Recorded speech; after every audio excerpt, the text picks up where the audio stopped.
மகாராஜா, நாங்க பக்தர்கள். என்ன வேண்டும் உங்களுக்கு? பிச்சை வேண்டும். பிச்சையா? அந்த கேவலமான செயலை நாங்கள் அனுமதிப்பதே கிடையாது.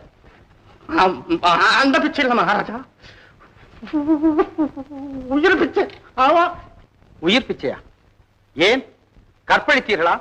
தாயகத்துக்கு துரோகம் செய்தீர்களா? காப்பாற்றியவர்களை காட்டிக் கொடுத்தீர்களா? ஐயோ, நாங்க ஏன் குற்றத்தை செய்ய போறோம்? நாங்க நம்ம கொஞ்சமா ஒண்ணுமே செய்யலீங்க. வேற எதற்காக உயிர் பிச்சை? நாங்க சொல்லக்கூடிய விஷயத்தை நீங்க கேட்டுட்டீங்கன்னா கொலை குட்டு கொடுவீங்க. அதுக்காகத்தான் நாங்க முன்னதாகவே உயிர் பிச்சை கேட்டுட்டு அப்புறம் சொல்லலாம்னு நினைச்சுக்கிறோம். தைரியமாக சொல்லுங்கள்.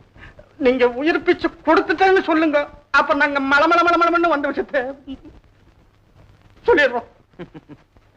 உங்களுக்கு ஒரு ஆபத்தும் வராது. எங்கிருந்து வந்தீர்கள்? காட்டில இருந்து வந்திருக்கிறோம். காட்டிலே இருந்தா? ஆத்துல